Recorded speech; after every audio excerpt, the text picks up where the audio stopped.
Écoutez, je suis ravi d'être là. Je ne peux pas beaucoup bouger, il faut faire attention au fil. Frédéric Duval. Je me réjouis d'être ici avec vous, comme presque chaque année, avec les interconnectés. Il y en a dans la salle que je croise, parce que j'ai souvent eu l'occasion d'animer les pitchs des labels, et je ferai la remise des prix tout à l'heure avec grand plaisir. On est là sur un format un peu différent, qui a été souhaité par Céline, par les interconnectés.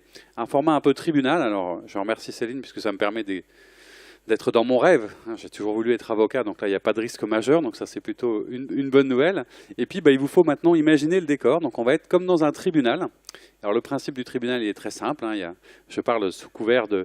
On a une avocate avec nous qui plaide, donc on a répété un petit peu. Normalement, il y a un président, il y a un procureur, il y a un juré, voilà, il y a tout un tas de personnel. Maintenant, comme vous connaissez les moyens de la justice, on a fait un casting un peu plus serré et on va jouer un peu tous les rôles avec Céline. Voilà, et c'est vous, en revanche, qui allez faire le jury tout à l'heure. Voilà, ça, c'est le premier point.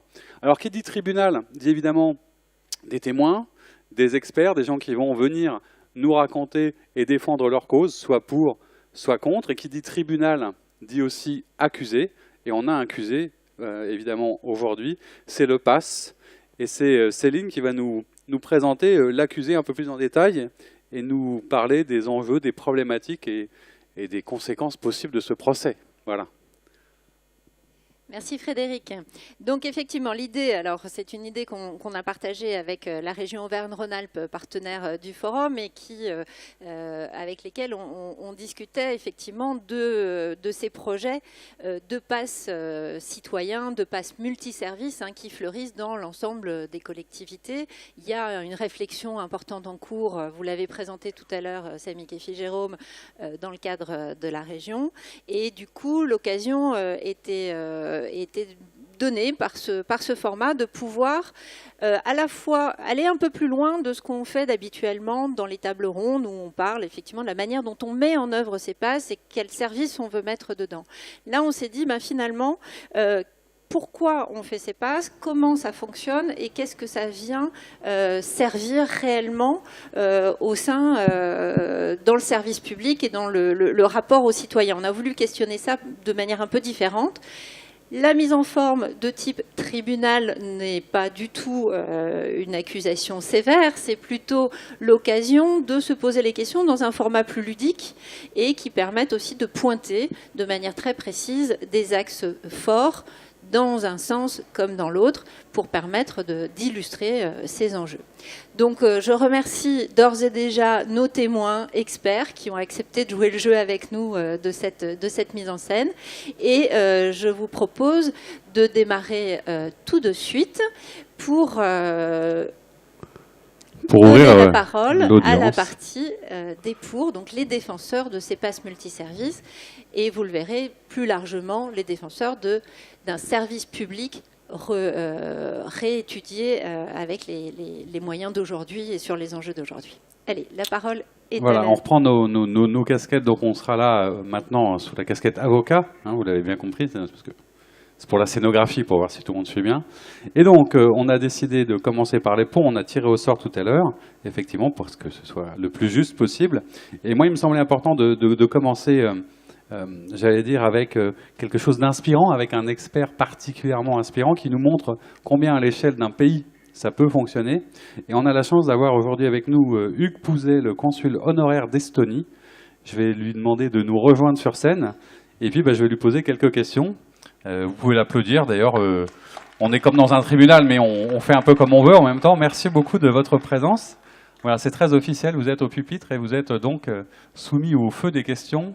La première question peut-être, et sans faire insulte ou un déshonneur, c'est peut-être de nous raconter quand même et de nous représenter plus précisément ce qu'est l'Estonie, où ça se situe, quelle est la population, enfin de resituer un petit peu pour ceux qui ne connaîtraient pas ce pays, pas très très loin de chez nous. Alors merci beaucoup de votre accueil. Effectivement, je pense que quand on est dans le domaine du numérique, ce qui est votre cas, on doit sans doute avoir entendu parler au moins une fois de ce territoire qu'est l'Estonie. Deux mots toutefois de rappel pour ceux qui ne connaîtraient pas bien l'Estonie. Déjà pour vous situer géographiquement l'Estonie. L'Estonie, c'est ce qu'on appelle souvent les pays baltes, à tort ou à raison. C'est le pays, entre guillemets, balte le plus au nord, qui a une frontière au nord par la mer Baltique avec la Finlande, Helsinki est à 60 km, à l'est, la Russie Saint-Pétersbourg est à 400 km. Et à l'ouest, vous avez Stockholm, de l'autre côté de la mer Baltique. L'Estonie, on appelle ça habituellement un petit pays. Je ne sais pas ce que c'est qu'un petit pays. C'est un pays de 45 000 km². Donc c'est un pays qui est plus grand que la Suisse ou qui est plus grand que le Danemark. C'est un pays où 53% du territoire, c'est encore de la forêt, il y a encore des ours, il y a encore des loups. C'est extrêmement protégé.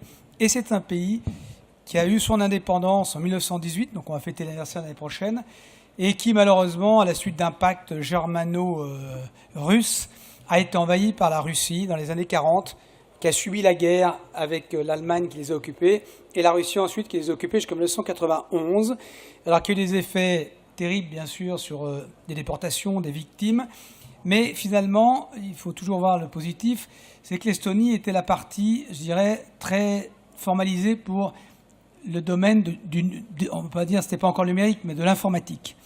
Et lorsque l'Estonie a pris son indépendance en 1991, il y a eu un concours de circonstances favorables, c'est qu'il y avait des capacités dans le domaine de l'informatique. Et il y a eu aussi, ils ont senti, les Estoniens, que c'était l'avenir, l'informatique et aujourd'hui le numérique. Et ils se sont lancés dedans. Et l'expérience la plus connue, enfin tout le monde ne le sait pas forcément aujourd'hui ici, c'est que Skype est estonien et a lancé, je dirais, la notoriété de l'Estonie dans le monde. Aujourd'hui, l'Estonie est toujours très en avant, je vais venir sur l'aspect purement numérique, que ce soit dans le numérique, que ce soit dans la robotique, et vous avez des tas d'entreprises, vous ne savez pas toujours que c'est estonien, vous avez peut-être vu qu'à Paris et maintenant en province, vous avez le concurrent d'Uber qui vient d'ouvrir, qui s'appelle Taxify ou Taxify, qui est estonien. Il y a des capitaux chinois qui sont entrés dedans, mais c'est estonien.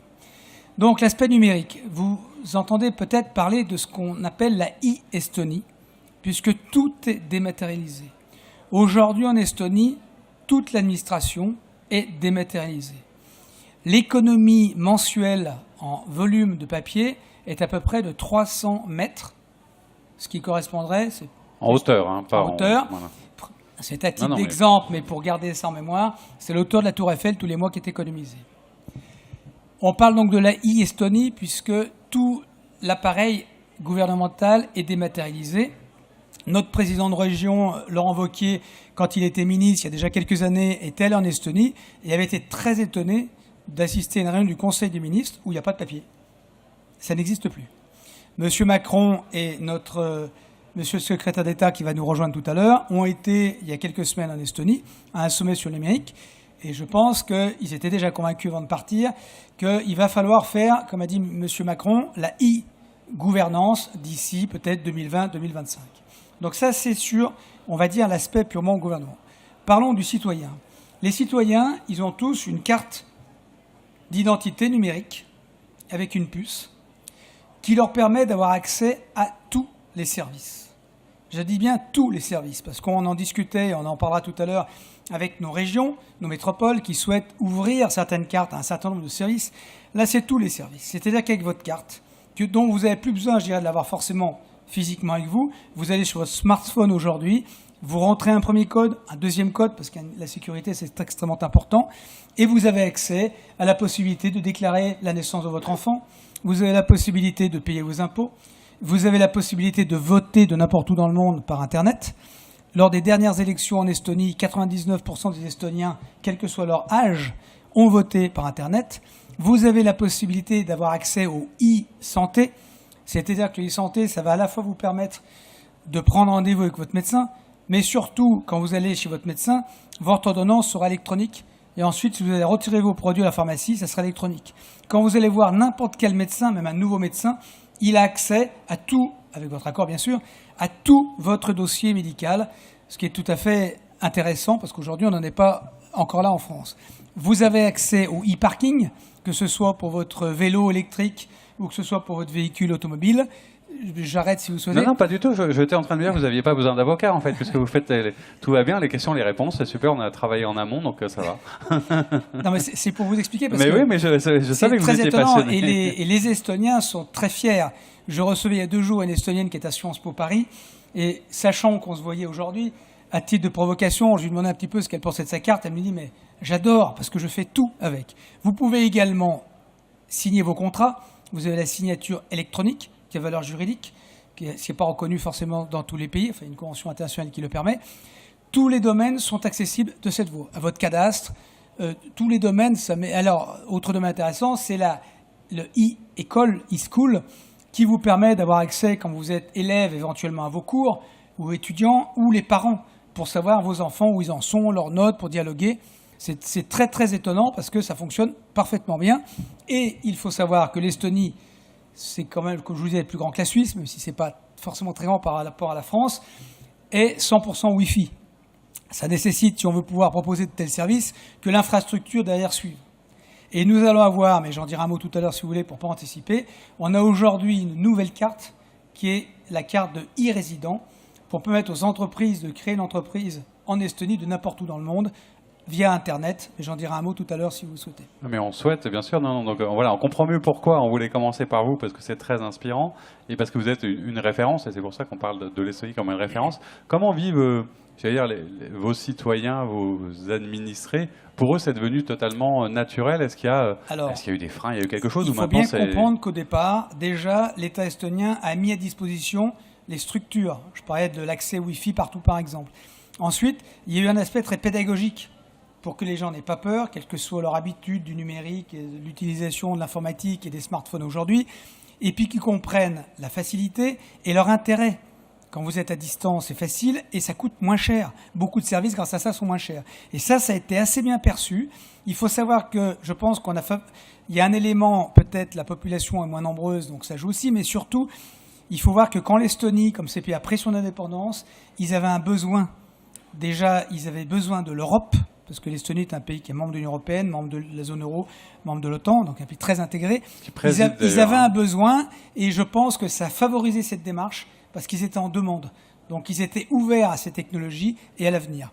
Ouais, oui, l'Estonie aujourd'hui préside l'Union européenne. Ouais, exactement, et quelque chose qu'on peut, et on en rediscutera tout à l'heure, donc dupliquer quelque part et regarder avec intérêt. Bon, voilà, c'était notre premier élément d'appréciation. Alors si vous voulez bien rester avec nous et vous mettre là, on va appeler un autre expert qui va nous illustrer le propos et la nécessité de cette carte. C'est à l'échelle d'un territoire différent, et ça se passe en France. Et donc je vais demander à Julien Marco de Rennes Métropole de venir sur cette scène pour qu'on peut applaudir aussi, il n'y a pas de raison. Voilà. On s'est croisés, je me souviens d'ailleurs l'année dernière au label, parce qu'il me semble que vous aviez, et c'est pour ça d'ailleurs que vous êtes un expert reconnu, vous aviez gagné le premier prix, c'est ça, l'année dernière? Oui. Voilà. Tout à fait. Donc c'est ce qui prouve bien. Je ne peux pas refuser l'invitation. Bah non, sur cette carte en plus, donc ça prouve bien que c'était quelque chose qui était reconnu. Alors comment s'appelle cette carte, peut-être pour la présenter? C'est Corrigo, c'est ça, hein? Qu'est-ce que c'est que cette histoire? Et comment ça se passe à Rennes? Et c'est parti des transports, c'est ça? Tout à fait. Bon, bonjour à tous. Donc le projet Corrigo Service. Donc pourquoi Corrigo Service? Parce qu'en fait, on a depuis 2006 sur la région Bretagne déployé une carte de transport unique et commune. Donc dès le départ, qui a été au début, on va dire, adoptée sur Rennes, puis sur la région pour les TER et puis d'autres collectivités, Brest, Saint-Brieuc, etc. Donc tout ça, on avait déjà cette carte-là depuis 2006 avec plus de 600 000 exemplaires. Et en 2012-2013, on s'est dit pourquoi pas de faire de cette carte-là une carte de vie quotidienne, unique, là aussi régionale. Donc on s'est confronté là aussi avec des réglementations de la CNIL, etc. On en parlera après si besoin. On a fait aussi des évolutions techniques. Et pour arriver aujourd'hui, enfin surtout depuis 2016, puisque depuis mai 2016, cette carte Corrigo Service que je n'ai pas, je suis désolé. Je pensais l'avoir, mais elle est dans ma veste. Alors, qu'est-ce qui s'est passé là? Tant pis. Et puis, donc depuis mai 2016, nouvelle version de carte Corrigo. Là aussi encore partagée par les transports, mais qui va bien au-delà, puisque beaucoup de services sont aujourd'hui accessibles. Alors notamment sur Rennes, puisqu'on était vraiment nous les précurseurs là-dessus. Donc tout ce qui est accès aux piscines, accès aussi aux restaurants universitaires de Rennes, aux bibliothèques aussi universitaires, voilà, puis d'autres services aussi qui sont en train de s'y adosser. Alors ce qui est intéressant aussi de voir, c'est que cette carte-là, aujourd'hui, elle touche les services métropolitains, mais pas que, puisqu'on est aussi sur des services périscolaires, donc des tailles de communes assez petites, et on va aussi sur des services allant jusqu'au parking, enfin ça a été évoqué aussi tout à l'heure. Donc voilà, je ne sais pas s'il faut aller plus loin sur les services. Mais d'expliquer voilà, un petit peu. Je pense que le champ des possibles, il est large. Bon, on est parti des transports, parce qu'on a vraiment considéré que cette carte était vraiment une opportunité pour le territoire. Et voilà, demain, c'est d'aller encore plus loin avec les services, mais aussi sur une plateforme régionale pour accéder à un portail aussi. Enfin, on a beaucoup de projets qui émergent pour l'année prochaine. Alors, qu'est-ce que vous disent d'ailleurs les usagers? Puisque ce qui est important et ce qui fonctionne, c'est lorsque les gens en parlent et vous la réclament et vous demandent cette carte, qu'est-ce qui leur plaît? En quoi ça répond à des opportunités ou à des attentes ou à des besoins?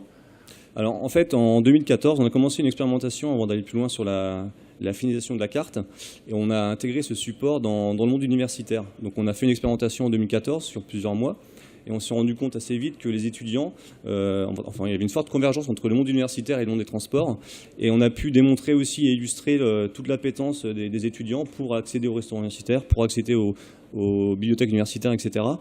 Et donc déjà, cette première étape nous a permis aussi d'aller plus loin. Et puis aussi, aujourd'hui, on a des chiffres côté piscine, notamment sur les piscines de Ville de Rennes, où on a à peu près 75% des personnes qui prennent leur carte de transport Corrigo, donc qui n'est plus carte de transport, mais carte de vie quotidienne, pour aller à la piscine. Donc on voit bien que même les gens aussi en ont marre d'avoir 36 000 cartes dans leur portefeuille. Donc on est vraiment une réponse à une facilité d'accès aux services publics, avec aussi un côté un petit peu plus politique, celle de promouvoir la gestion des données personnelles de nos citoyens pour l'accès aux services publics, qui ne serait pas forcément confié à des GAFA ou autres. C'est aussi un autre point qui est intéressant. Important, mais on verra ça dans le débat. Donc oui, quelque chose qui fonctionne bien, une vraie opportunité, quelque chose qui est multiservice. Et puis je crois que ce qui est intéressant pour notre démonstration et pour montrer combien cette carte est nécessaire, c'est qu'en plus, vous avez été un peu précurseur pour répondre notamment aux attentes de la CNIL et qu'il y a une dimension de normalisation qui est aujourd'hui claire chez Corrigo, c'est ça? Tout à fait. Donc en fait, dès 2013, donc on avait déposé un projet, on a rencontré la CNIL. La CNIL ne souhaitait pas que la carte de transport, en fait, telle qu'elle, qui est présente dans beaucoup de réseaux en France, serve à d'autres services que le transport. Il fallait créer d'autres identifiants, d'autres numéros dans la carte. Donc nous, on a fait cette démarche-là, donc plusieurs fois on les a rencontrés. Et ils ont sorti finalement un arrêté, le RU 030, je ne vais pas rentrer en détail, qui nous a permis, nous, après, de créer la norme dans les cartes de transport. Et cette norme a été créée vraiment pour répondre aux besoins et en plus émergée par toutes les considérations des services publics, type bibliothèque, qui ont vraiment défini une nomenclature qui puisse être aussi facilement intégrable dans les différents services. Et ce qui est intéressant, c'est qu'on l'a lancé donc les premiers dans les cartes Corrigo. Et aujourd'hui, on se rend compte que d'autres villes le font, d'autres métropoles, notamment le Grand Lyon, qui normalement est en phase de test, si ma mémoire est bonne. Et puis Bordeaux, Amiens, voilà, il y a d'autres villes. Et puis récemment, on a pu apprendre que Navigo aussi allait intégrer cette norme-là pour vraiment faire d'une carte de transport une carte multiservice. Donc une fois de plus, la Bretagne a servi d'exemple. Je crois que c'est clair. Je dis pas ça parce que je suis de Saint-Briac à côté, voilà, mais ça n'a rien à voir. Alors, c'est bon, vous avez tout dit. On sent que c'est clair pour l'instant, mais vous répondrez à d'autres questions. Donc un exemple à l'échelle d'un pays, un exemple à l'échelle d'une collectivité. Et puis on a voulu garder, non pas le meilleur pour la fin, mais appeler un personnage, une personnalité qui va venir, comme il le dit lui-même, parce qu'il se présente comme un dynamiteur numérique de l'État, c'est ça? Hein, je vous laisse le soin de dire, mais vous allez voir, ça vaut le coup. J'accueille Philippe Brignot, qui, alors ça c'est moins facile à dire, hein, qui travaille à la DINSIC. Et c'est vrai que travailler à la DINSIC, c'est pas tous les jours évident. Peut-être que vous pourriez rappeler, pour ceux qui ne connaîtraient pas, ce qu'est la DINSIC. Alors bonjour, alors dynamiteur j'en sais rien, en tout cas j'ai pu passer ce matin sans problème le contrôle. Donc la DINSIC, c'est la Direction interministérielle du numérique et des systèmes d'information et de communication de l'État, on appelait ça la DSI de l'État, et on a plusieurs vocations, mais je ne suis pas là pour expliquer ce qu'on fait. On essaye malgré tout de trouver des usages et de développer des systèmes d'information au titre de l'État plateforme pour justement que tous les acteurs qui ont besoin de développer des services innovants en territoire au niveau national puissent utiliser nos données, une partie de nos données, et qu'elles puissent effectivement se retrouver comme dans une carte. Alors, il se trouve que lundi, nous avons aménagé, tous les services du Premier ministre ont aménagé un tout nouveau bâtiment et on m'a remis une superbe carte. Et déjà, j'étais étonné parce qu'avec cette carte, je peux rentrer déjà dans les locaux. Ce qui est pas mal. Je peux aller à la cantine, je peux prendre du café, je peux ouvrir ma porte. Par contre, je ne peux toujours pas prendre le bus qui est en face de chez moi. Voilà. Mais vous voyez, donc la carte multiservice, et avant j'en avais deux, vous voyez, donc il y en avait une pour rentrer et une pour la cantine. Moi, je ne suis pas là pour vous raconter l'histoire des cartes. Ce que j'essaye de vous expliquer, ce sur quoi nous on essaye de travailler, c'est de se dire, mais aujourd'hui, alors je reprends ma petite formule. Oui, qui était bien. Elle est pas mal, il va falloir que je l'explique. Très bien, parce que l'idée c'était que la carte, en fait, ce que vous voulez un peu démontrer, c'est que c'est presque un prétexte ou c'est un support, mais il y a beaucoup d'autres choses derrière, en fait, qui sont presque plus importantes. En fait, le sujet, c'est qu'est-ce qu'on attend de la relation entre un acteur public et son usager. En gros, c'est qu'est-ce qu'on a envie d'offrir aux usagers. Et on est pris effectivement, alors, du coup ça introduira même la défense, c'est-à-dire en fait on est pris dans un dilemme. Et ce dilemme, je vous le résume ainsi, on est tous à la recherche du dénominateur maximum de l'emmerdement minimum, contre un dénominateur minimum de l'emmerdement maximum. Je m'explique. Qu'est-ce que c'est que le dénominateur maximum de l'emmerdement minimum? Eh bien, franchement, j'ai pas envie d'avoir à les redire 10 fois qui suis-je, qu'est-ce que j'aime manger, et ainsi de suite. Et j'aimerais qu'avec ces informations que j'ai déjà données à quelqu'un dans une administration ou que j'ai déjà données à un acteur privé, mais auquel j'aurais peut-être donné le droit de vous la mettre à disposition, eh bien, j'ai pas envie d'avoir partout où je vais à redire qui je suis, tout ça. Et donc, que ce soit une carte, que ce soit mon smartphone, je veux dire, que ce soit le support qu'on utilise, ben, j'ai envie qu'on me facilite la vie. Donc, c'est l'emmerdement minimum. Et à côté de ça, on va avoir l'autre volet, protection de la vie personnelle, croisement d'informations, enfin tout ce qu'on va vous dire là à côté. C'est-à-dire, emmerdez-vous tous les jours et beaucoup. Vous voyez, au moins, on est sûr d'une chose, c'est qu'en début de journée, eh bien, on va avoir une partie de notre journée qui va être faite pour nous embêter à redire des trucs, mais au moins, on protège ma vie. Bon. Concrètement, on se rend compte aujourd'hui qu'on peut aller très loin. Alors, et c'est des questions d'éthique et c'est des questions de protection, ok, mais on peut aller très loin. Et on peut même aller parfois encore plus loin que ce qu'on fait avec les cartes. On peut être proactif. Je vous prends un exemple. Le gouvernement, il n'y a pas très longtemps, le président de la République a annoncé la mise en place d'une aide à tous les jeunes, pour le recrutement de tous les jeunes dans les quartiers, de 5 000 €. Et là, on a plusieurs manières de mettre en place ce dispositif. La manière numéro 1, c'est on va créer un portail. D'ailleurs, un portail, vous savez, ça passe par une notion qu'on appelle un écran. Un écran, ça porte son nom. Hein. C'est quand même un truc qui vient entre un usager et puis des gens qui sont derrière. Et donc, on va mettre un portail pour obliger l'entreprise à aller faire créer son compte, et vas-y que je te... Et voilà. Or, il se trouve que depuis le 1er janvier 2017, on a mis en place ce qu'on appelle la déclaration sociale nominative. C'est une information nominative qui me concerne. Je suis salarié et j'ai tout un tas d'éléments.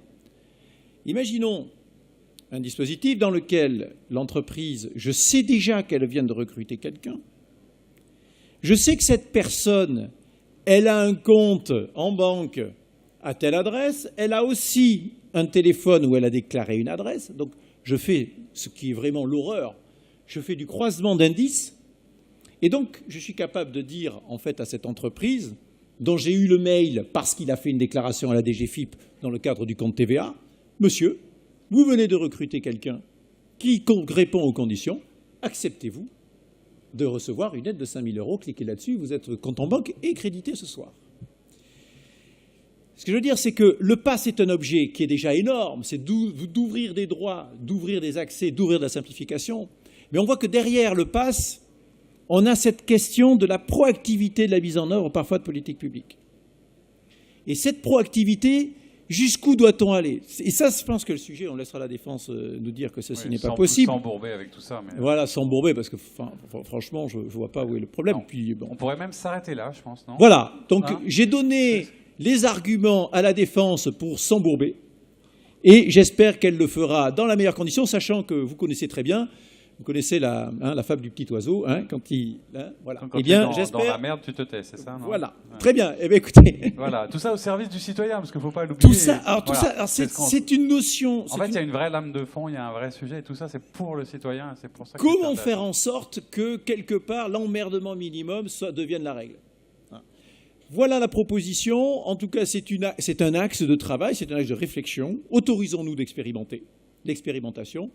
Et je pense que les progrès se feront, l'éthique se fera là, le droit se fera, mais le droit évolue. Hein, le droit est fait pour être changé. Voilà, je crois qu'on ne peut pas être plus clair. Je vous invite à rester avec nous. On va passer la parole à la défense. Et puis, ce sera tout à l'heure au jury populaire de vous questionner et de vous interroger. Chère Céline. Merci. Je vois que vous n'avez pas lésiné sur les moyens en convoquant nos amis estoniens qui sont effectivement un modèle. La carte Corrigo que nous avons nous-mêmes récompensée l'année dernière. Donc évidemment, beaucoup de respect pour ce travail. Et puis également les services de l'État qui travaillent à simplifier notre quotidien sur la dématérialisation.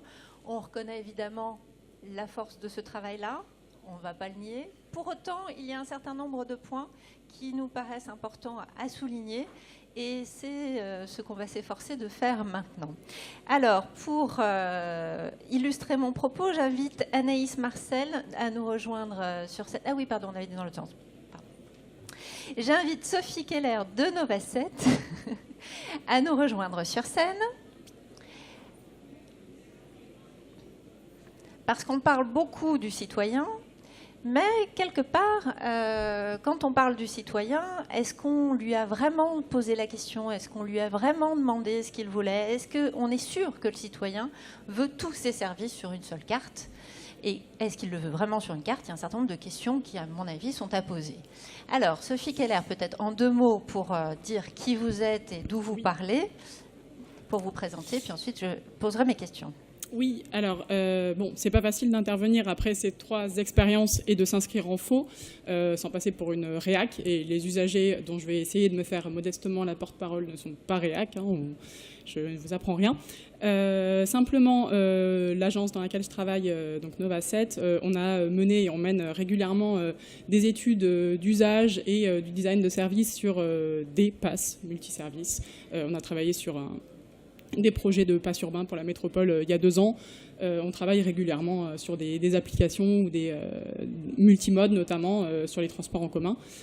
Donc régulièrement, on peut recueillir les retours des usagers et leurs opinions, leurs attentes, leurs craintes et leurs envies vis-à-vis de tels services où on groupe sous différentes formes, que ce soit une carte, que ce soit une appli, différents services. Du coup, oui. Effectivement, donc vous avez l'habitude de travailler sur des démarches de design de services avec des citoyens en interaction avec eux. Et du coup, la question que je voulais examiner avec vous, c'est à quelles conditions les usagers finalement sont prêts à accepter la dématérialisation? Parce qu'à travers ces questions de pass multiservice, il est bien question de dématérialisation au sens large. Oui, exactement. Donc on est plutôt sur un... En tout cas, pour notre partie, on est plutôt sur un mais que sur un contre. Mais il y a un certain nombre de précautions. C'est le sens de mon propos, c'est plutôt des précautions d'usage et des précautions de méthode vis-à-vis de la mise en place d'un pass multiservice numérique. Sur la question numérique, je laisserai ma collègue de WeTechCare après en parler bien mieux que moi. Simplement, ce qu'on observe, c'est qu'il y a une appétence évidente et les usagers ont bien compris que la logique d'efficacité que pouvait permettre le numérique et la souplesse que ça pouvait leur permettre au quotidien, c'est-à-dire le formulaire administratif, la première étape d'inscription à un service ou de la première démarche administrative, je peux la faire de chez moi quand je veux, à l'heure que j'ai choisie.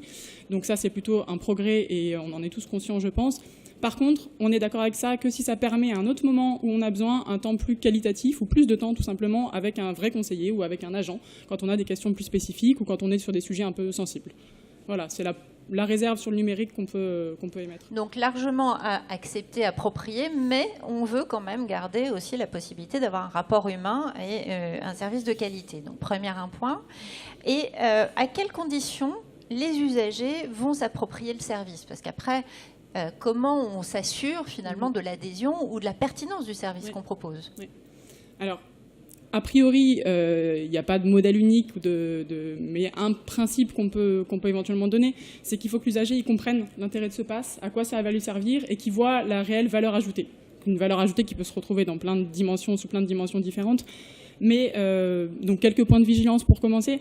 Les passes... il y a une logique de progressivité qui est importante, c'est-à-dire si on se met d'un coup, demain, à regrouper les services de l'ensemble d'une ville sur un même pass, ça ne fait pas forcément sens, ça ne rentre pas forcément dans des catégories d'usage et catégories de pensée qui font sens pour les gens.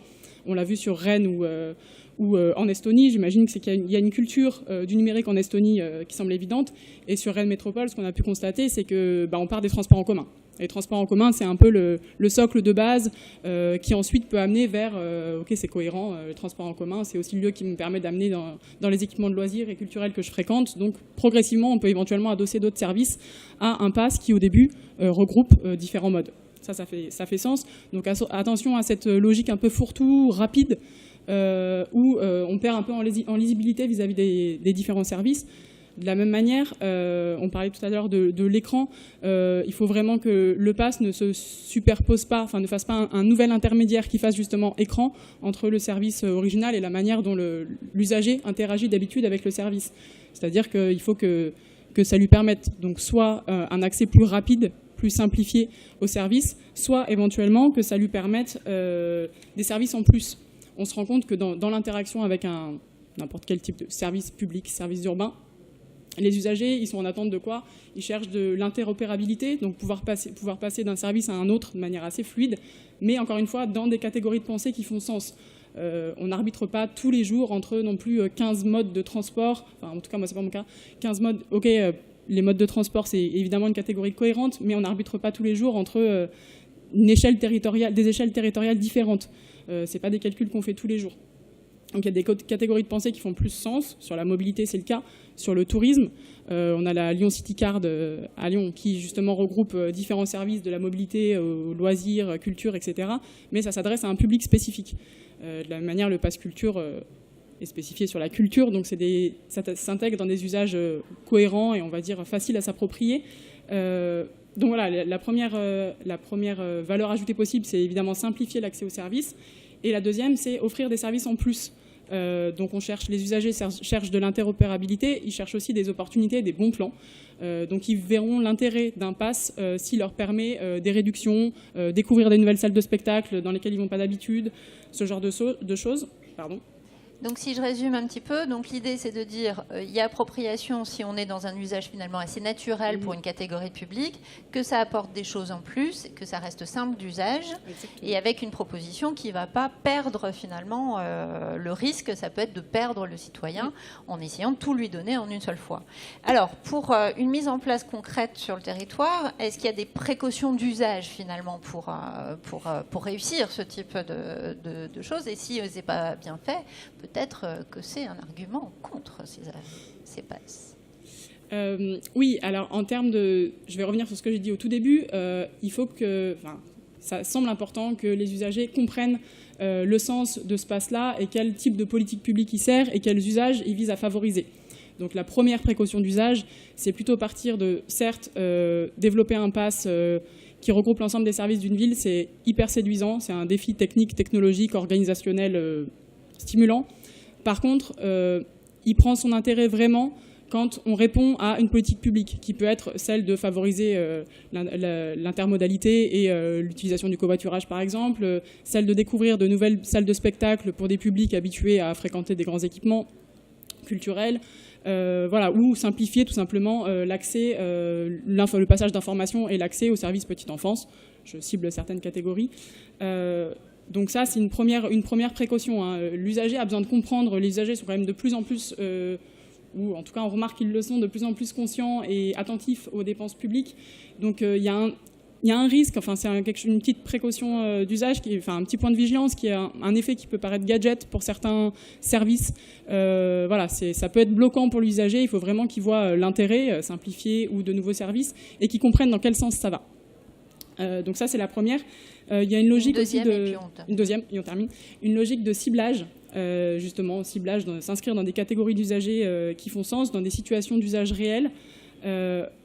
Voilà, et partir éventuellement ensuite aller vers de la progressivité, c'est-à-dire qu'on peut commencer avec les transports en commun qui est un peu le socle de base, et ensuite progressivement, une fois qu'on a une communauté d'utilisateurs et que ça fonctionne bien et que c'est bien rentré dans les habitudes, ensuite on peut sans problème envisager d'intégrer de nouveaux services sur un même support. Et donc d'associer les usagers à la mise en œuvre et à la réflexion préalable à ces passes. Exactement.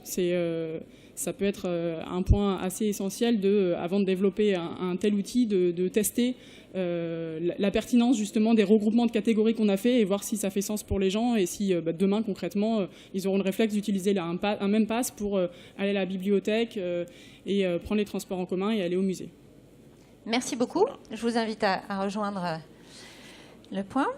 on a parlé des usagers, et parmi les usagers, effectivement, il y a des questions d'appropriation, mais on a aussi des questions de public fragile. Et du coup, j'invite à nous rejoindre Anaïs Marcel de We Take Care, parce que, effectivement, tout ce dont on parle, il ne faudrait pas que ce soit uniquement pour une certaine catégorie de public. Il n'est pas question d'exclure une partie des personnes. Donc, Anaïs, est-ce que vous pouvez déjà... donc, We Take Care, vous êtes une association qui travaille donc, à l'appropriation des usages numériques pour les publics en exclusion. Est-ce que vous pouvez nous dire déjà quelle est l'importance du nombre de personnes qui sont exclues de ce type de dispositif et quelles sont les principales raisons de cette exclusion? Oui, tout à fait. Déjà, un fait qui est assez intéressant en France, c'est que la France est championne pour ce qui est du développement et de la mise en ligne d'applications innovantes avec des services qui nous rendent service. Par contre, la France dégringole dans les classements quand on parle de taux d'usage de ces applications. Ce qui montre qu'il y a un certain décalage entre créer un outil et que cet outil soit saisi par les citoyens. Pour ce qui est des chiffres, en France, c'est 40% des Français de plus de 18 ans qui déclarent être en difficulté numérique et ne pas savoir réaliser des démarches en ligne seuls. Donc, on n'est pas sur une minorité, on n'est pas sur 2, 3, 4% de personnes les plus exclues, les plus fragiles. En fait, ça concerne 4 Français sur 10. C'est énorme.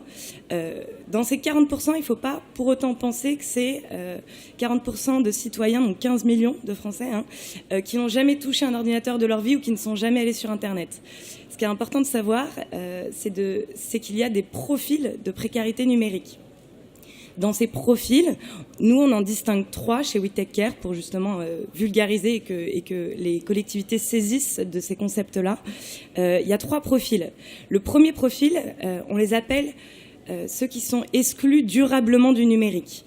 Alors pourquoi est-ce qu'ils sont exclus durablement du numérique? C'est qu'il y a des freins bloquants. Là, ça peut être des personnes qui sont par exemple trop âgées et qui ne s'y mettront jamais. Ça peut être des freins autour de l'illettrisme, de la maîtrise de la langue française.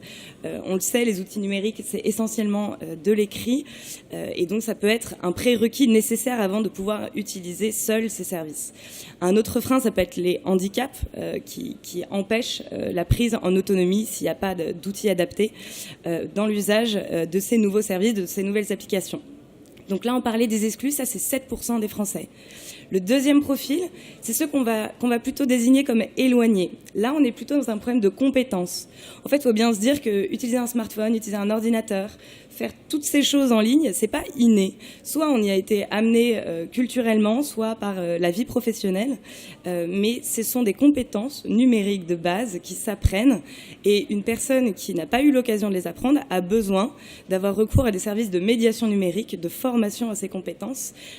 Et il faut qu'elle puisse savoir où trouver cet accompagnement aux usages et pour cette montée en compétences. Là, on est sur 19% des Français, un Français sur 5. Et enfin, le dernier profil que je pense on n'avait pas comptabilisé jusqu'ici, c'est plutôt les personnes qui sont proches de l'autonomie numérique. Proches dans le sens où en fait elles sont connectées, elles ont un smartphone, elles vont aller sur Facebook, elles vont faire des recherches Internet basiques. Par contre, elles circonscrivent leurs usages dans un cadre qui est uniquement récréatif. Et dès qu'il s'agit d'utiliser le numérique au service d'enjeux plus financiers, par exemple, ou d'enjeux plus importants dans la vie réelle, et ben là, elles ont un besoin de réassurance qui fait qu'elles vont pas se lancer seules. Donc typiquement pour l'administration en ligne, la recherche d'emploi, la banque en ligne, ces personnes continuent à aller au guichet et n'ont pas recours à tous ces outils qu'on a pensés pour elles. Et du coup, comment on peut réfléchir l'offre de services pour tenir compte de ces personnes ? Du coup, nous, notre travail chez We Take Care, c'est de réussir à engager les collectivités et les grands opérateurs qui dématérialisent pour qu'en fait, ils mettent en place une organisation d'accompagnement des 40% de leurs clients ou de leurs habitants pour petit à petit les emmener vers ces solutions-là. Donc, nous, notre conviction, c'est qu'en fait, à l'échelle d'une collectivité, que ce soit une ville, une métropole, un département, on ne peut agir qu'en réseau, dans le sens où aujourd'hui, il n'y a pas un réseau, justement, qui a la responsabilité de cet accompagnement aux usages. C'est une responsabilité qui est partagée entre les institutions qui dématérialisent, entre les associations de quartier, les médiathèques. Tout le monde a un rôle à jouer qui est fidèle aussi au cœur de métier des structures. Donc tout à l'heure, on parlait des 3 profils. Pour ces 3 profils, il y a 3 types d'accompagnement à mettre en place. Il y a de l'assistance numérique, faire avec, voire faire à la place des personnes, pour les 7% des personnes qui en ont besoin.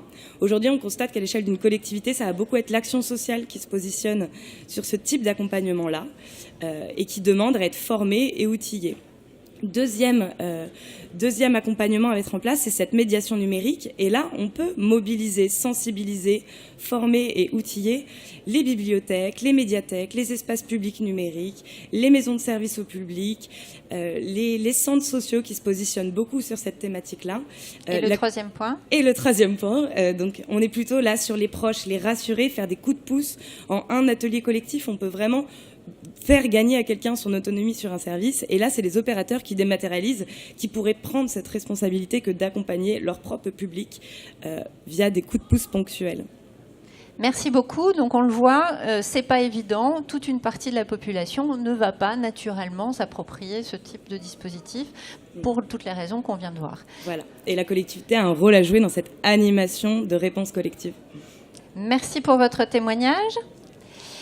Pour conclure sur ces points de vigilance, j'appelle Anne-Sophie Uccello-James du cabinet Let's Case, donc une vraie avocate pour le coup, à nous rejoindre. Merci de jouer le jeu, de vous mettre de l'autre côté de la barre. On voulait faire un point sur, on en a parlé tout à l'heure, il y avait la question de la CNIL qui avait posé pas mal de soucis au démarrage de ces projets de cartes, avec l'exemple et tout le travail qui a été fait avec notamment les groupes auxquels a participé Julien Marco pendant plusieurs années, le travail de réassurance, de séparation des données a pu être fait. Aujourd'hui, on est confronté à un autre défi qui est la nouvelle loi qui arrive sur la nouvelle réglementation sur la protection des données personnelles, réglementation européenne qui arrive en mai 2018. Alors, est-ce que vous pouvez nous expliquer en quelques mots de quoi il s'agit et comment ça va impacter nos projets ? Je vais d'abord rebondir sur ce qui a été dit chez mes contradicteurs, et je vais faire l'avocat du diable puisque c'est mon métier. On a beaucoup parlé de simplification et de centralisation. C'est très bien, c'est vrai qu'on a tous vocation à se voir simplifier la vie. Mais on perd toujours quelque chose, on y perd toujours quelque chose. Et la question qu'on doit se poser, c'est simplification, oui, mais à quel prix ? On voit bien qu'aujourd'hui, on nous parle de multiservices sur des passes. Multiservice veut dire communication d'informations, communication de données personnelles. Aujourd'hui, on est sur un support qui reste encore matérialisé pour des services dématérialisés. Demain, on sera plus sur des supports matérialisés. On sera sur notre rétine, c'est demain. On sera sur une puce. Et quand j'entends dire qu'effectivement, quand on passe un portique, on a envie de savoir qui on est, ce qu'on aime et en définitive, quel est notre profilage, la question qu'on doit se poser, c'est en a-t-on vraiment envie ? A-t-on vraiment envie de communiquer l'ensemble de nos données, d'être profilés par des administrations ou par des entreprises privées et que toutes ces données soient à disposition ? Alors la réponse juridique, c'est qu'on en ait envie ou qu'on n'en ait pas envie. En définitive, c'est encadré. C'est déjà encadré aujourd'hui par la loi informatique et liberté qui pose un certain nombre de principes fondamentaux, dont notamment le consentement de l'utilisateur à la manière dont ces données vont être utilisées. C'est un principe de base. Si vous n'avez pas donné votre consentement à l'utilisation de vos données personnelles pour une finalité déterminée, le traitement de données est illégal. Et demain, effectivement, vous avez un règlement européen qui a été pris l'année dernière, qui sera d'application directe en France au mois de mai, qui vient renforcer en définitive ces principes qui existent déjà et qui s'appliquera bien évidemment à la fois aux entreprises publiques, aux entreprises privées, mais également aux collectivités publiques. Très bien. Et donc, ce règlement, qu'est-ce qu'il va impliquer dans la mise en œuvre des projets ? Qu'est-ce que ça va changer finalement dans Alors, les collectivités ? c'est un changement total de philosophie. Jusqu'à présent, on était sur un système de contrôle a posteriori avec un système déclaratif des traitements de données personnelles.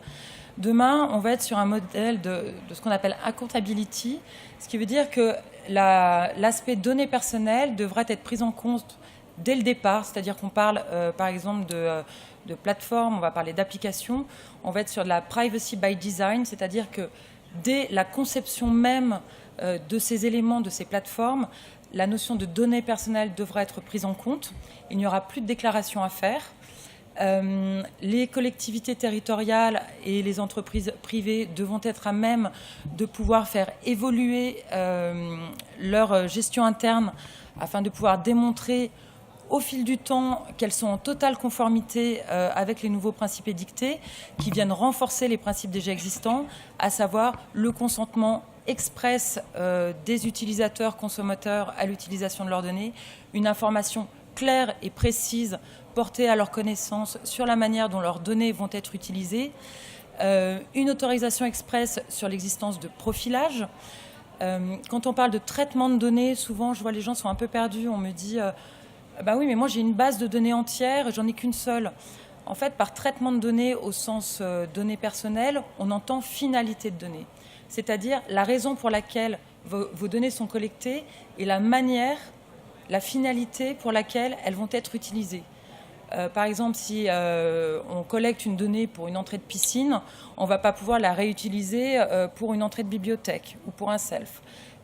Si on la collecte pour l'envoi d'une newsletter, je vais un peu plus loin, on ne pourra pas la réutiliser pour de la prospection commerciale.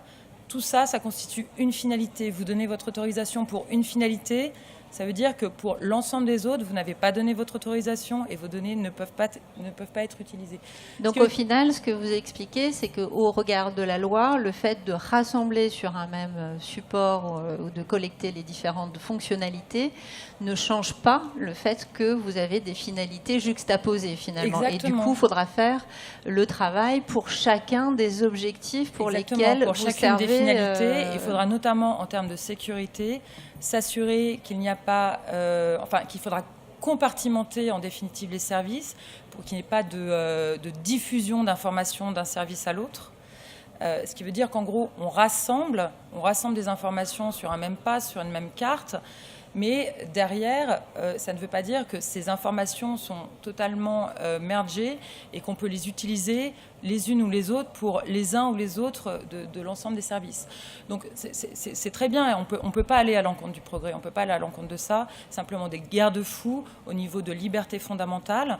On parlait de l'Estonie. L'Estonie, on l'a dit, est membre de l'Union européenne, le RGPD s'appliquera de la même manière à l'Estonie. J'imagine que ça sera extrêmement bien géré de la manière dont la transition numérique a été gérée. Ce sont simplement des éléments à prendre en compte qui sont effectivement, on parle de l'intérêt général, on dit effectivement ces passes vont dans le sens de l'intérêt général. L'intérêt général, c'est aussi, comme on l'a dit avant, protéger les usagers et protéger aussi les usagers d'éléments dont ils n'ont pas forcément conscience eux-mêmes sur l'utilisation de leurs données personnelles.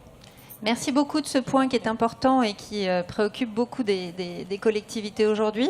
Je pense qu'on a marqué quelques points quand même là sur nos arguments. Justement, cher maître, si vous me permettez, j'ai l'impression que mes experts et témoins ont été de manière éhontée à la fois cités et remis en cause. Je sentais monsieur le consul bouillir sur sa chaise, mon dynamiteur prêt d'exploser. Je voudrais leur laisser la parole quelques instants avant qu'on puisse demander le verdict populaire. On va surtout demander le verdict populaire et faire participer la salle. En un mot et en une phrase pour ne pas vous laisser faire.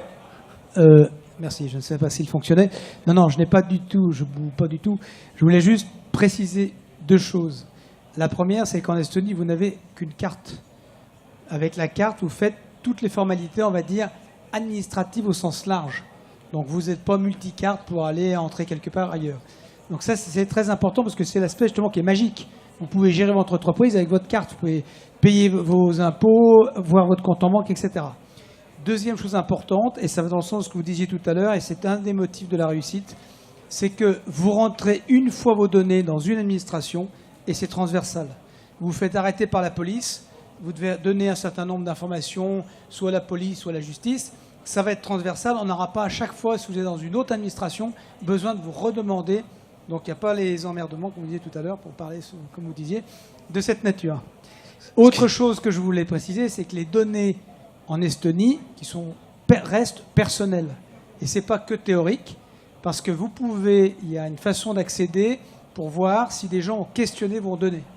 Par exemple, si jamais un médecin examinait vos données sans que vous le vouliez, vous sauriez quel est le médecin, à quelle date, et il y a des recours possibles pour qu'il y ait des sanctions qui soient exercées contre ces personnes. Voilà, c'était pour vous rassurer, pour ceux qui éventuellement ont des doutes, et puis vous insister sur la performance du modèle unique, qui n'est pas forcément transposable complètement en France. Et dernier point, j'invite les métropoles, les collectivités, comme l'a fait dernièrement la région Rhône-Alpes, tournez-vous vers ces pays qui sont ouverts pour participer avec vous. L'Estonie travaille avec des pays comme le Japon, comme la Chine, ça étonne souvent pour un tout petit pays comme ça par rapport à eux, pour les aider dans leur numérisation. Le Oman s'est dématérialisé dernièrement grâce à l'Estonie, Madagascar, enfin il y a beaucoup de territoires qui l'ont fait. Donc n'hésitez pas, à travers l'ambassade ou vos consuls, à prendre contact avec l'Estonie, à visiter et voir comment fonctionnent les villes et l'État, parce que c'est riche d'enseignements, et ça peut même vous permettre de vous mettre en relation avec des entreprises spécialisées dans ces territoires qui pourront vous aider à dématérialiser vos systèmes de gestion de vos collectivités.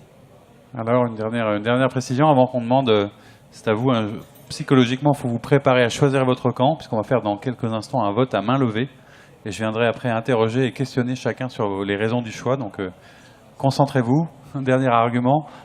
Notre avocat a juste évoqué un terme qui n'a pas été employé, c'est justement le terme centralisation. Parce que si on veut faire peur aux gens, et c'est une réalité, c'est employer le mot centralisation. Il n'y a pas de centralisation dans tout ce qu'on a déterminé et dans la manière dont l'Estonie fonctionne, il a très bien dit, et dont on imagine mettre en place des dispositions. C'est interroger l'acteur qui doit disposer de l'information, qui va, dans le contexte donné, apprécier la personne, dire bon...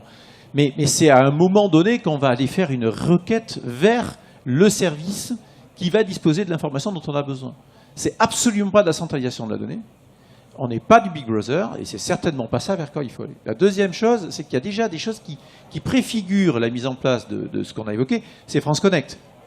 France Connect, ceux qui utilisent, ceux qui connaissent ce dispositif qu'on a mis en place en France, c'est d'utiliser un identifiant fort que vous avez déjà auprès d'une administration pour l'utiliser dans d'autres démarches administratives. Mais c'est sous la gouverne de l'usager. Et ceux qui ont déjà pratiqué France Connect, notamment tous ceux qui roulent un peu trop vite sur les routes, puisqu'il suffit d'y aller pour voir combien de points il vous reste, donc tout le monde a priori dans la salle,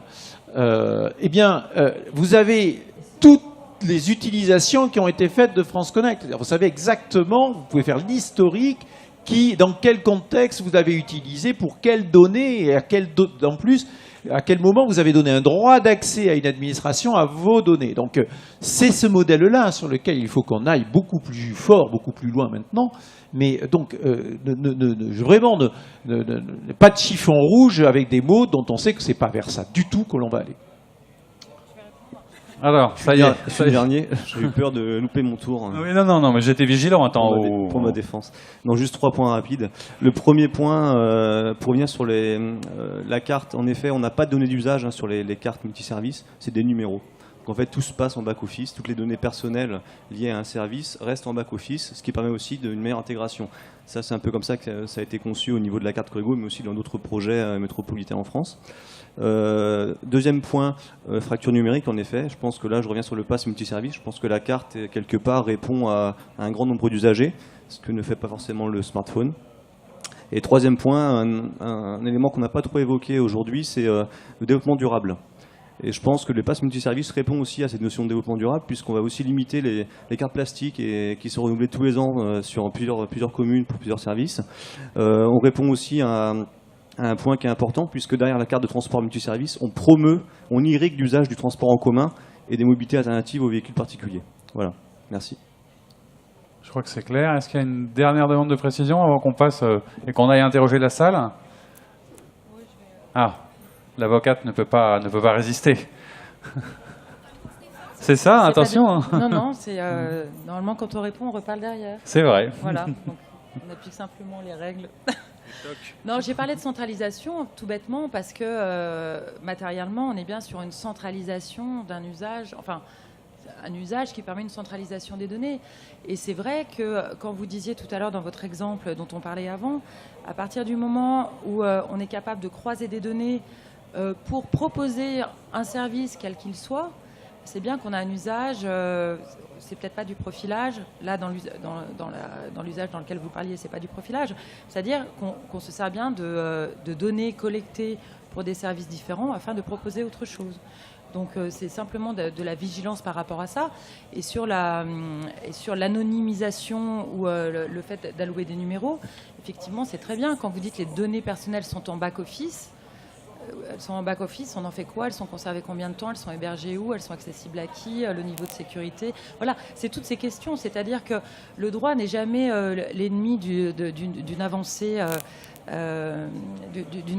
simplement des garde-fous qui permettent effectivement de protéger un certain nombre de libertés fondamentales. Et généralement, on n'est pas là pour empêcher de tourner en rond, d'avancer le progrès, mais on l'accompagne avec ces éléments-là. Bien, chère Céline, ma chère confrère, je crois qu'on va faire, grâce de nos plaidoiries, le public n'est pas là pour ça, même si on aurait pu, voilà. On va juste faire un mini-sondage qui n'a aucune valeur ni juridique, ni quoi que ce soit, hein, je vous le dis tout de suite, c'est juste comme ça. Est-ce qu'il y en a, et on va lever la main, parce qu'on avait des boîtiers, mais là, pareil, les moyens, tout ça, on n'a pas pu. Si vous levez la main, ceux qui ont été davantage convaincus, c'est un jeu, hein, vous ne stressez pas, par les arguments du pour. Est-ce que vous voulez bien jeter... Bon, voilà, on peut qui pas... veut garder sa carte et ses passes Qui veut garder sa carte, aller à la cantine, enfin tout ça. Et son smartphone. Ah bon, très bien. Et quels seraient ceux qui sont plutôt du coup assez convaincus ou qui seraient restés du côté du contre ou du oui mais en fait, puisque c'est davantage ça.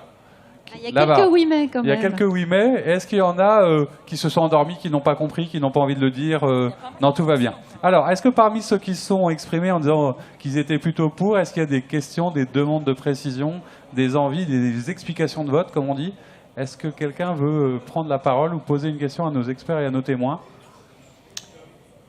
Yes, la première question est toujours la plus difficile, mais ça c'est sympa.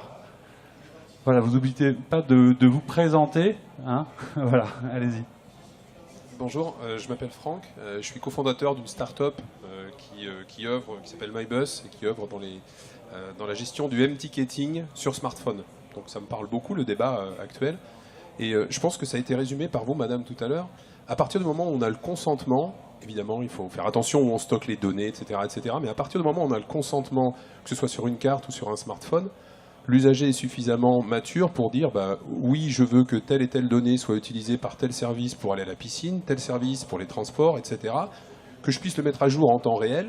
Et en fait, je pense que vos positions, elles sont bon, là, volontairement pour l'exercice, elles ont été mises en deux camps. Mais si on respecte ces règles de base que vous avez rappelées, je ne vois pas où est le problème. Pourquoi on ne pourrait pas aller plus vite en France et rejoindre le niveau de l'Estonie? Magnifique t-shirt MyBus, hein, pour ceux qui n'auraient pas un... Voilà, ça c'est de la com. Donc c'était un témoignage en fait, hein, pour dire qu'a priori, globalement, tout le monde était plutôt pour quand même, mais qu'il y avait des questions à se poser. Est-ce qu'il y a d'autres témoignages, demandes de précision à nos experts? Hop, allez, ça me fait circuler. Si vous pouviez concentrer tout d'un coup en même temps, c'est bon pour ce que j'ai, mais vous n'oubliez pas de vous présenter. Dis donc l'avocat des pour, là. Un petit effort. Donc Alexandre Douzenel, moi je suis élu d'une collectivité dans le Jura de 25 000 habitants, conseiller d'agglomération du Grand Dole. C'est un sujet intéressant parce qu'on essaye de développer un pass multiservice au sein de l'agglomération. C'est vrai qu'on est tout de suite limité à cause de la CNIL. C'est un vrai problème parce qu'on ne peut pas réutiliser les données pour tous les services. C'est un constat et effectivement la loi va encore s'accentuer à ce niveau-là. Moi, mon interrogation, ce serait aussi, effectivement, on a vu plein de témoignages, que ce soit à l'échelle d'un pays ou d'une collectivité ou d'une région. Ces passes, est-ce qu'on ne va pas aussi un petit peu trop multiplier les passes? Parce que moi, par exemple, on va faire un pass à l'échelle de l'agglomération. Je vois qu'il y a des régions qui veulent faire aussi leur pass. Pourquoi pas des départements? Je vois qu'il y a dans un pays, globalement, et ça a été effectué. Est-ce qu'on ne va pas complexifier à la fin en voulant simplifier? Ça serait un petit peu paradoxal. Un pass pour le pass, quoi. Oui, juste par rapport à Rennes Métropole et la région Bretagne, en fait, on a un seul support, donc il n'y a aucun autre support qui cohabite pour le transport d'une. Et après, du coup, c'est essayer d'éliminer tous les autres qui sont pour les services des différentes communes. Donc on est plus dans l'agrégat plutôt que dans le multiplier. Voilà. et l'échelle de la région, évidemment, qui nous paraît un bassin intéressant pour couvrir pas mal de besoins. Ouais. Alors, je n'en représente pas une région, mais de ce qu'il me semble avoir compris, en discutant avec l'Agence du numérique, et vous êtes mieux placé que moi pour en parler, puisque vous représentez l'État, il semblait qu'au niveau national, c'était peut-être plus difficile que de commencer par un niveau régional pour commencer à mettre en place ces passes. Mais c'est sûr que si on multiplie les passes et chaque fois que vous changez de région, il faut changer de passe, ça va être un petit peu compliqué. Ce serait plus simple, justement, c'était peut-être plus facile en Estonie, parce qu'on est parti de zéro, de pouvoir avoir un seul pass ou quelques passes pour éviter que ça complexifie le système. Non,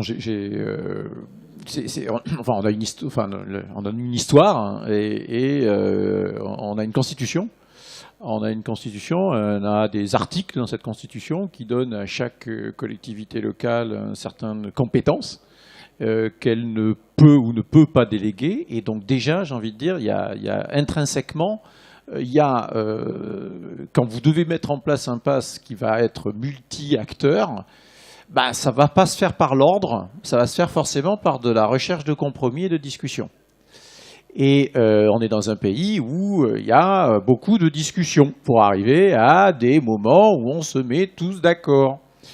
Vous voyez ce que je veux dire? Donc évidemment, un pass, en fait, c'est une traduction d'une volonté politique partagée. Si vous voulez faire un pass commun à plusieurs acteurs et à plusieurs services, ainsi de suite. Donc, je n'ai pas la réponse au risque de multiplicité de passes. Tout comme aujourd'hui, je n'ai pas de solution au risque réel de voir se multiplier des portails uniques de demande de subvention pour des structures associatives, chacun considérant qu'il est légitime à avoir une propriété sur son citoyen. Un rapport patrimonial, vous savez, avec son citoyen. Chacun est légitime à avoir un rapport patrimonial avec son citoyen. Le problème, c'est que le citoyen, il a beaucoup de rapports avec plein d'acteurs. Et donc ça, j'ai pas la réponse parce qu'elle est forcément dans une discussion. Alors après, elle peut venir par en haut. Ça peut être, voilà, on a essayé, hein, ça s'appelait le projet de carte nationale d'identité numérique, qui est pas sorti. On a quand même le projet qui est relancé autour de l'identité numérique de la personne. C'est un sujet qui est en cours, qui est lancé. On ne sait pas trop comment encore, mais vous êtes largement, en tout cas, inspirateur de certains modèles. Ça va peut-être aussi faire bouger les choses au niveau des passes, si vous voulez. Mais concrètement, j'ai pas de réponse. Hein. Alors, d'autres, peut-être une question et un devant. Allez-y. Bonjour, Fabienne Grébert, moi je suis conseillère régionale en Auvergne-Rhône-Alpes. J'ai pris en compte ce que vous disiez sur les freins des Français en termes de compétences, de personnel éloigné de l'emploi ou personnes en fonction de les âges. Mais qu'est-ce qui fait la spécificité de la France là-dessus? Et qu'est-ce qui pourrait être une entrave par rapport à ce qu'est vécu l'Estonie ? Je ne vois pas pourquoi on n'aurait pas à peu près le même profilage d'éloignement au numérique dans un pays voisin en Europe. Est-ce qu'il y a d'autres freins qui peuvent nous empêcher, soit le découpage administratif français, soit des problèmes plus politiques, d'accéder à des passes numériques? Merci. Alors en fait, cette problématique qui est vécue en France, elle est vécue dans tous les autres pays. Il y a simplement des pays qui ont détecté en fait ce besoin de masse il y a longtemps, alors que nous, on l'a découvert seulement l'année dernière avec les premiers services publics 100% accessibles en ligne. En fait, c'est ces usages obligés.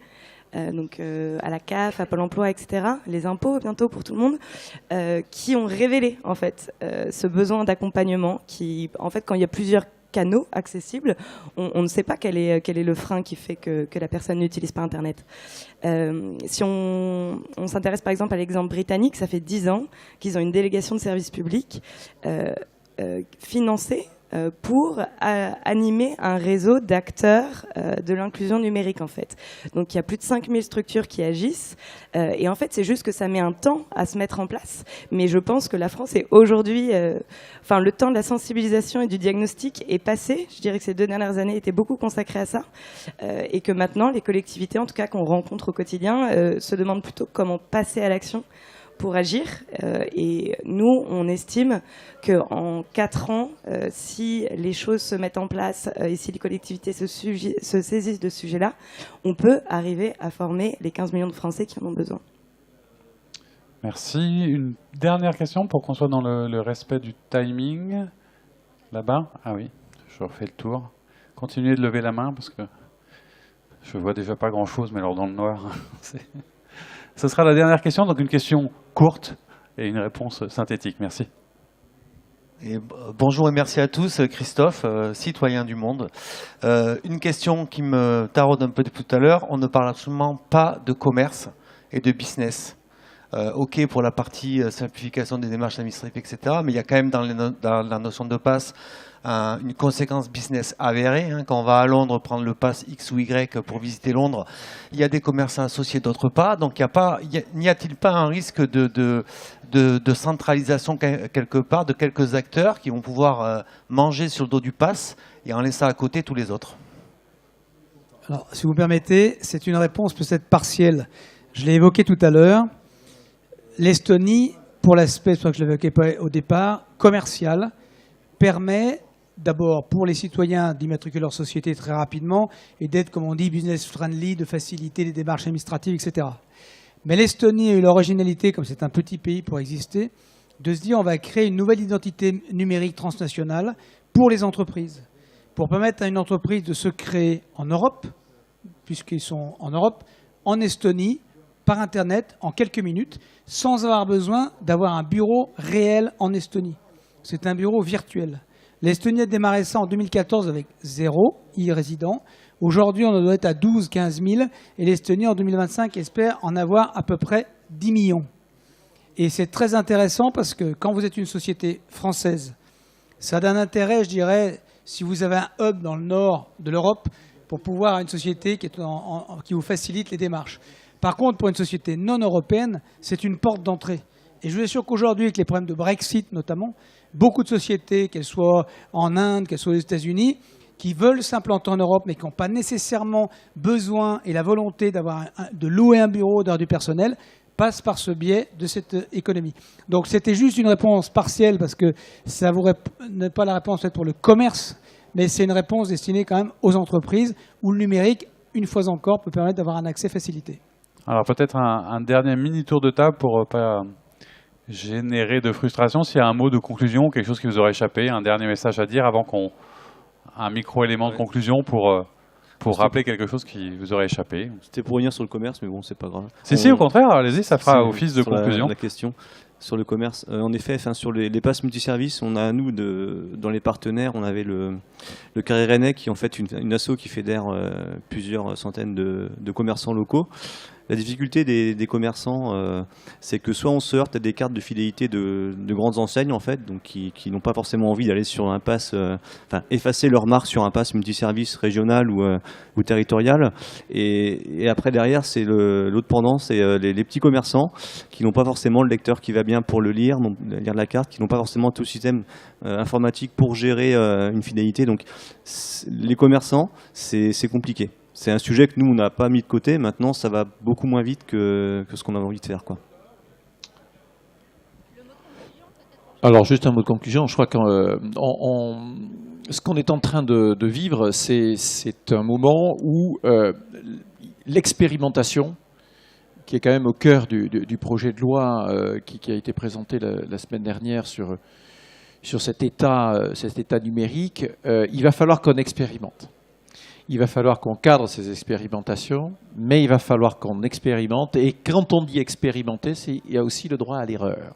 C'est-à-dire qu'il va falloir, parce qu'on est devant un potentiel du numérique qu'on imagine tous, on l'imagine, ou plutôt on ne l'imagine pas encore tel qu'il est, comment il est fort. Donc il nous va falloir expérimenter, et cette expérimentation, elle est entre les mains de chacun, chaque acteur public, chaque collectivité territoriale, au niveau de l'État, au niveau des services. Et il va falloir mettre en place cette vigilance. Et ça, l'État, il doit aussi garantir cette vigilance, cette prudence, mais il va falloir qu'on y aille. Il faut qu'on aille plus vite, plus loin, pour trouver de nouveaux potentiels, de nouveaux usages, des économies, on est quand même là aussi, des nouveaux services, et voilà, surveillance, mais il va falloir qu'on expérimente. Bien. Alors, je vais repasser la parole à Céline pour conclure, pour vous remercier, puisqu'on arrive à la fin de cette séquence. Merci à chacune et à chacun d'avoir joué le jeu de ce procès fictif, ainsi qu'à notre jury. Je crois que je te laisse conclure, et puis tu as une annonce à faire pour les prochaines séquences. Très bien.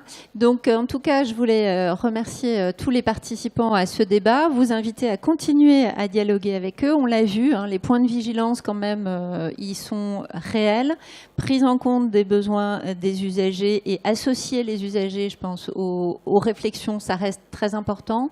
Il y a des mesures concrètes d'accompagnement pour accompagner tous les publics pour qu'on n'exclue pas, pour que ces démarches-là ne deviennent pas des démarches d'exclusion. Et puis enfin, Madame, vous l'avez très bien expliqué tout à l'heure, le droit est parfois ressenti comme un empêcheur de tourner en rond, mais il est là aussi pour protéger les intérêts des citoyens. Et c'est vrai qu'une bonne prise en compte, on voit bien que dans le domaine public aujourd'hui, c'est moins la question, mais quand on va faire entrer des acteurs privés, parce que ça va être l'évolution nécessaire de faire accéder des acteurs privés à ces cartes, à ces différents services. On va se trouver exactement dans la position que vous aviez décrite tout à l'heure, où la vigilance est importante pour éviter qu'un acteur puisse utiliser ces données. Merci beaucoup d'avoir joué ce jeu d'explication